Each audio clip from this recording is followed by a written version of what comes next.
A tourist threw hot tea at a royal guard, fully expecting him to stand motionless, like a statue.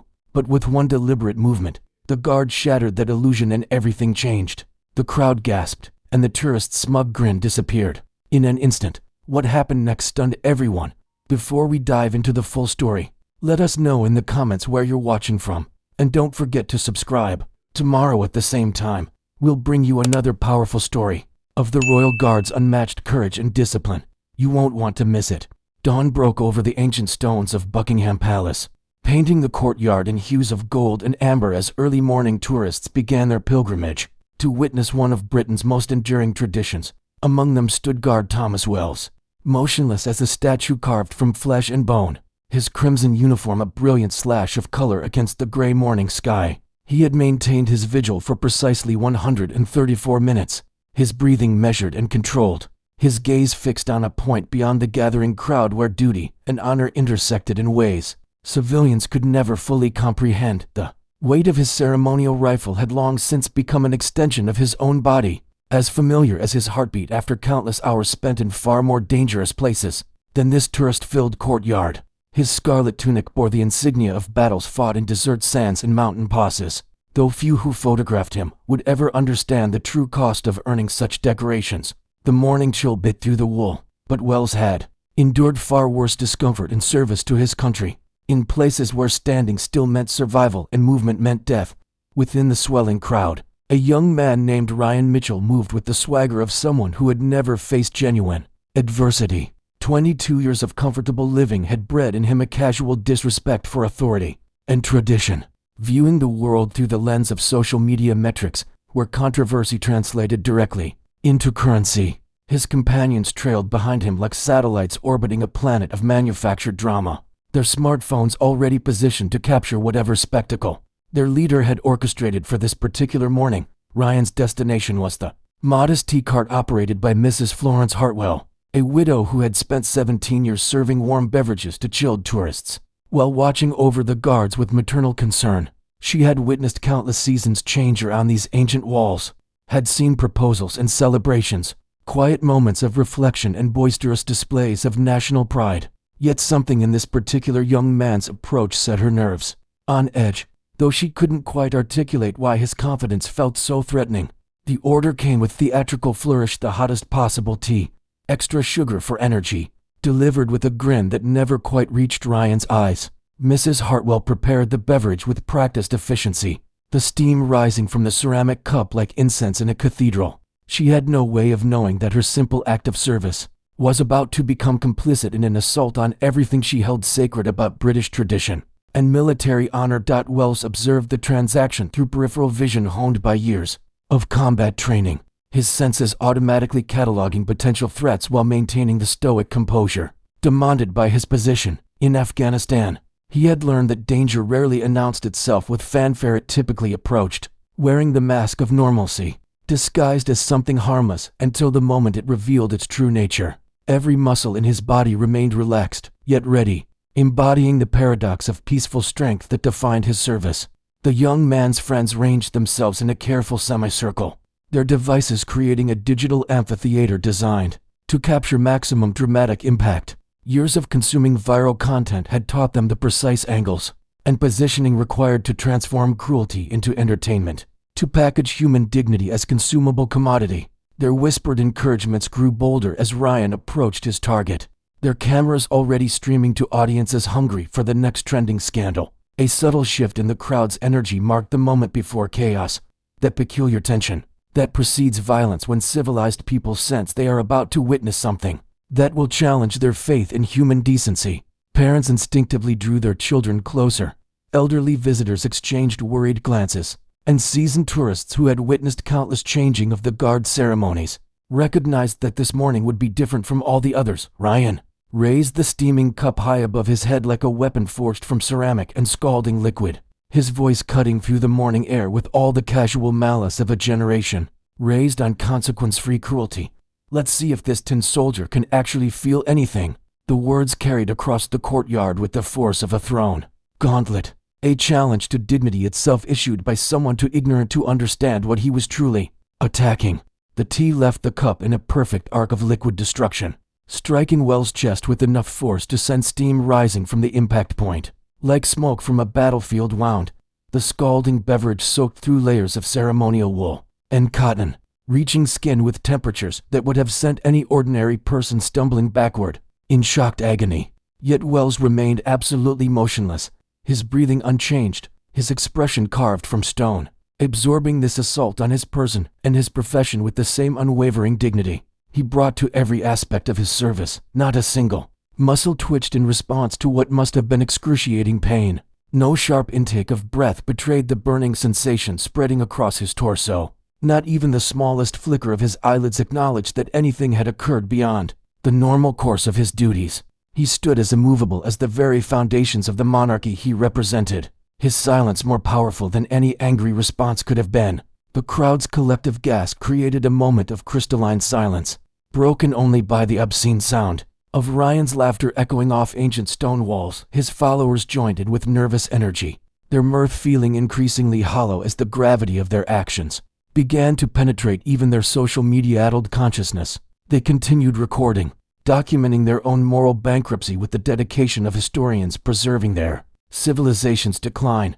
Among the horrified spectators stood Harold Pemberton, a veteran of the Falklands conflict whose weathered hands still bore scars from battles fought when Ryan was nothing more than a distant possibility in his parents' future. 43 years of watching society gradually forget the price of freedom had prepared him for many disappointments, but this casual assault on military honor ignited a rage that burned with the intensity of righteous fury accumulated over decades of silent observation. Pemberton pushed through the crowd with the determination of a man who had finally encountered something worth fighting for, his veteran's pin catching the morning light like a badge of moral authority. His face had turned the color of autumn leaves, flushed with anger that seemed to radiate heat in the cool morning air. When he spoke, his voice carried the weight of battlefield command, the authority of someone accustomed to being obeyed without question. "You pathetic excuse for a human being." Pemberton's words exploded across the courtyard with the force of artillery fire, each syllable loaded with contempt, earned through years of watching better men die for the freedoms this boy was carelessly abusing. "That man has more courage in his little finger than you'll demonstrate in your entire worthless existence." The accusation hung in the air like cannon smoke, transforming the morning's entertainment into something far more serious. Ryan's reflexive eye roll seemed smaller now, less convincing, as if he was beginning to sense that he had wandered into territory beyond his understanding. His friends continued their nervous laughter, but their enthusiasm was clearly waning, as the crowd's mood shifted from curious amusement to active hostility. Then something impossible happened. Wells moved. The motion was so slight, so carefully controlled, that it might have been dismissed as imagination if not for the perfect stillness that preceded it. Just his head, turning with mechanical precision until his eyes locked onto Ryan's face with an intensity that seemed to strip away every layer of pretense and bravado the young man had carefully constructed around himself. The silence that followed was absolute, as if the entire courtyard had been placed under a spell that demanded complete attention. Even Ryan's friends stopped their recording, suddenly aware that they were no longer documenting a prank, but witnessing something that transcended their limited understanding of honor and sacrifice. The tourists stepped back instinctively, creating space around what they sensed was about to become a moment of profound significance. When Wells finally spoke, his voice was quiet, controlled, carrying the kind of authority that could only be earned through blood and service rather than inherited through birth or purchased through wealth. Each word was precisely chosen, delivered with the measured cadence of someone who understood that language, properly wielded, could be more devastating than any physical weapon. "This uniform represents something you'll never comprehend," Wells began, his voice carrying across the courtyard with perfect clarity despite its gentle volume. "It's not a costume for your entertainment. It's a memorial worn by the living for the dead who can no longer speak for themselves." The words struck Ryan like physical blows, each syllable chipping away at the casual confidence he had worn like armor against the world's expectations. For the first time since arriving at the palace, his smirk began to falter, replaced by something that might eventually mature into genuine concern if given sufficient time and proper guidance. Wells began unbuttoning his tunic with deliberate ceremony, each fastener released with the solemnity of a religious ritual. The crowd watched in fascinated horror as the scarlet wool parted to reveal a torso that told the story of modern warfare in flesh and scar tissue. Some marks were clean surgical lines, evidence of skilled medical intervention. Others were jagged, reminders of shrapnel and improvised explosive devices, testimonies to survival against impossible odds. The most prominent scar ran diagonally across his chest like a lightning bolt frozen in flesh, a raised line of tissue that spoke of trauma, so severe it should have ended his story entirely. Yet here he stood, wearing his wounds like medals, his survival transformed into service, his pain repurposed as protection for people who would never know the true cost of their safety. Helmand Province, 2019. Wells continued, his finger tracing the longest scar with the familiarity of someone who had learned to live with permanent reminders of temporary hell. Improvised explosive device destroyed our convoy during a routine patrol. My commanding officer was pinned beneath burning wreckage. A private barely 19 years old had his leg nearly severed by flying metal. I carried them both through an active minefield to reach our extraction point. The story continued with the stark simplicity of someone recounting facts. Rather than seeking sympathy, they survived and returned to their families. I received these souvenirs and the honor of wearing this uniform in memory of the ones who weren't as fortunate as we were. Wells touched his bearskin hat with something approaching reverence, and suddenly Ryan understood that privilege wasn't about wealth or connections, or the freedom to mock others without consequences. Real privilege was earning the right to represent something greater than yourself, to stand motionless in honor of those who could no longer stand at all. Pemberton stepped closer, his own shirt revealing the outline of scars that matched Wells' narrative. 3 tours in the South Atlantic myself, he said quietly, his voice thick with emotion that decades hadn't diminished. Lost my closest friend to enemy artillery outside Port Stanley. These soldiers, he gestured toward Wells with something approaching worship. They don't maintain these posts because they're ordered to. They stand here because men like us choose to honor the memory of those who fell protecting people like you. Ryan's carefully constructed world began collapsing around him with the inexorable force of an avalanche. The prank that had seemed so clever in his imagination, so harmlessly entertaining in the echo chamber of his social circle, was revealing itself as an assault on something sacred that he had been too ignorant to recognize. His friends were already retreating, suddenly desperate to distance themselves from the consequences of their complicity. Mrs. Hartwell pushed through the crowd, with tears streaming down her weathered cheeks, her face transformed by grief and fury into something that might have stepped from a Renaissance painting of righteous wrath. My grandson served in that same province, she said, her voice shaking with an emotion too pure and powerful for Ryan's generation to easily comprehend. He was 20 years old when he gave his life protecting ungrateful children like you. How dare you mock the sacrifice he made? How dare you turn his memory into entertainment? The circle of accusation was tightening around Ryan like a noose woven from his own actions, each voice adding weight to his growing understanding that some lines, once crossed, could never be uncrossed. The internet's promise of consequence-free entertainment was revealing itself as perhaps the cruelest lie ever sold to his generation. Police sirens wailed in the distance with the inevitability of approaching judgment, growing closer with each passing second. As multiple emergency calls flooded the communication center, Ryan had achieved the viral fame he craved, but in ways that would haunt him far beyond any temporary satisfaction his stunt might have provided. The boy who had arrived seeking attention was about to receive more than he could possibly handle. Wells rebuttoned his tunic with the same ritualistic precision he had used to remove it, each fastener restoring a layer of the dignity Ryan had attempted to strip away. But something fundamental had changed in the guardsman's bearing. The revelation of his scars, the sharing of his story, had created a connection with the crowd that transformed him from symbol to human being, while somehow making him seem even more heroic than before. Constable Sarah Thompson arrived first, her patrol vehicle stopping with practiced efficiency at the palace gates. 14 years of police work had exposed her to every variety of human foolishness, but something about this particular call had struck her as especially despicable. Assaulting a royal guard wasn't merely disturbing the peace, it was attacking the very soul of British identity. Right then, she announced, surveying the scene with professional assessment while already understanding exactly what had transpired. Which brilliant individual is responsible for this display of patriotic fervor?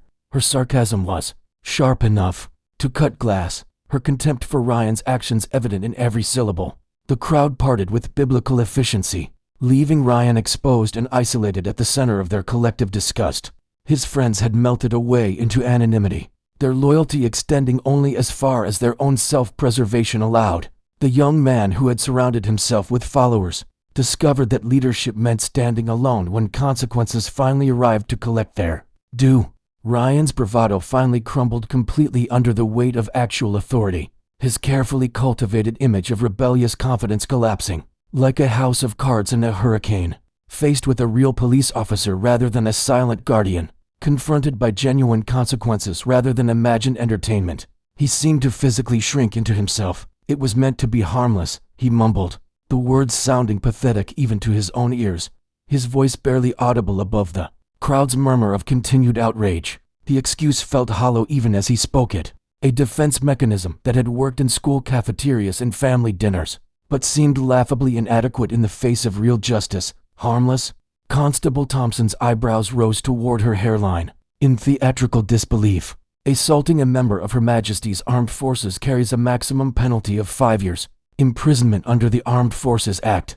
We'll see how amusing you find that prospect during your upcoming court appearance. The handcuffs closed around Ryan's wrists with a metallic click that echoed across the courtyard, like the sound of a cell door slamming shut. His phone still recording his live stream clattered to the ground, the screen displaying his social media feed as it exploded with comments that bore no resemblance to the celebratory emojis he had anticipated. Absolutely disgusting.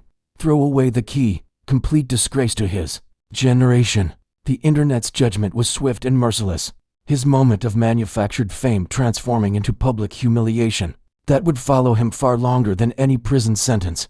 Detective Inspector Michael Crawford arrived to take control of the scene, his experienced eye immediately cataloging the evidence that would make this one of the simplest cases of his career. The tea stains on Wells' uniform, the detailed witness statements from outraged tourists, the crystal clear video evidence that Ryan's own accomplices had helpfully provided everything needed to secure a conviction was already neatly packaged and waiting for prosecution.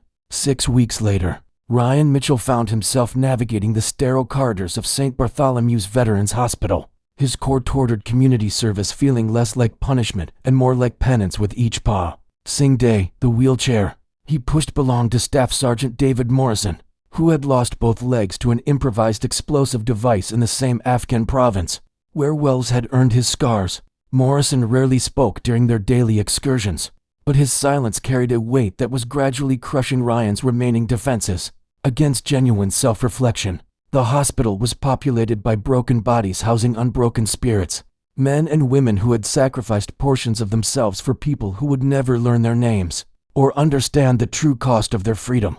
Ryan had initially approached his community service with the same casual attitude he brought to every other obligation, viewing it as an inconvenience to be endured rather than an education to be absorbed.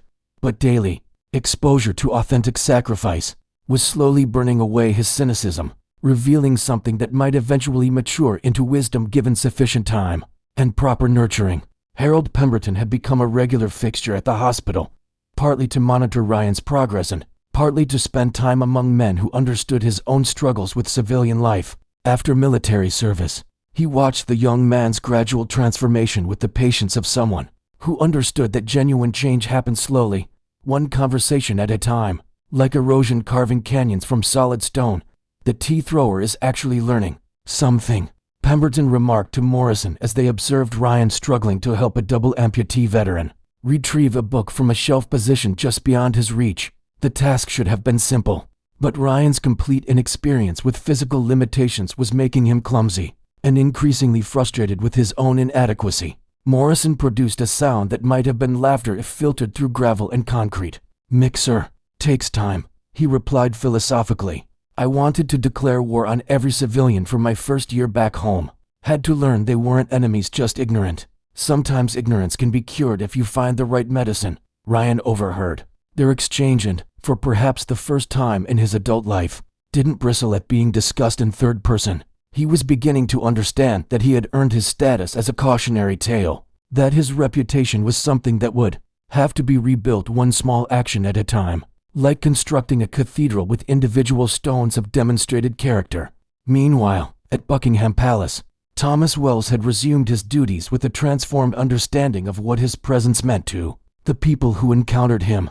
The incident with Ryan had stripped away the anonymity that had previously protected him, transforming him into a symbol not just of duty, but of dignity under assault. Tourists approached him differently now, with increased respect, with greater awareness of the human being beneath the ceremonial uniform. A steady procession of visitors had begun leaving small offerings at his post, flowers from grateful citizens who finally understood what his service represented, letters from school children learning about sacrifice and honor, photographs of family members who had served in distant conflicts. Wells couldn't acknowledge these tributes during his duty hours, but their presence reminded him that his sacrifice was witnessed and valued by people who grasped its significance. The little girl who had first offered him flowers after Ryan's arrest had established a daily ritual, arriving precisely at 2 o'clock each afternoon to leave a single bloom and whisper a different message of gratitude. Today's tribute was for her great-grandfather, who had died on the beaches of Normandy. Yesterday's had honored her uncle, currently serving with the Royal Navy. Her mother explained that this ceremony was helping her daughter understand the connection between past sacrifices and present freedoms. Mrs. Hartwell had repositioned her T-cart to maintain closer proximity to Wells' post, claiming better customer traffic, but really wanting to keep protective watch over the guardsmen who had demonstrated such grace under pressure. She had begun preparing a daily special cup, the same blend her grandson had preferred during his service, offered with the solemnity of a memorial service rather than a commercial transaction.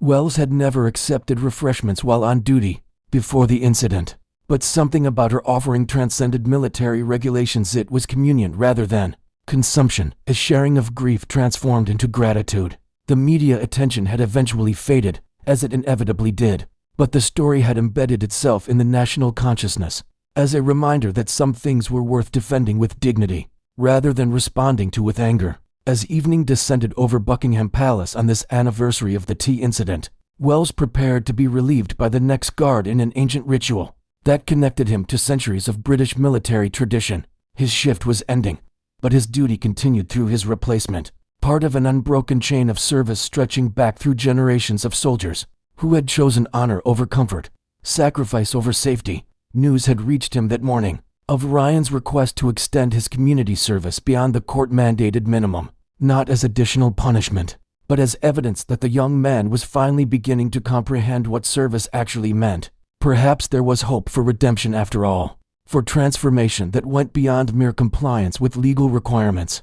A final visitor approached as Wells prepared to step down from his post. A young soldier in pristine dress uniform, newly assigned to the palace guard rotation. The recruit looked nervous, overwhelmed by the weight of tradition he was about to inherit. Wells caught his eye and offered something unprecedented during his years of service. The slightest nod of encouragement, one guardian acknowledging another's readiness to carry the burden of honor. The changing of the guard proceeded with mechanical precision, as seamless and eternal as tides that had shaped these islands for millennia. But tonight, Wells carried with him the knowledge that his service had been truly witnessed, that his sacrifice had been genuinely understood, and that somewhere in London, a foolish young man was learning the profound difference between attention and respect, between viral fame and lasting honor. The lesson had been as bitter as scalding tea flung in anger, but it had steeped properly at last. Like all the most valuable lessons, its effects would endure far longer than the momentary pain that delivered its wisdom in the end, that made every moment of standing still worthwhile. The possibility that someone, somewhere, might finally understand what it truly meant to serve something infinitely greater than themselves.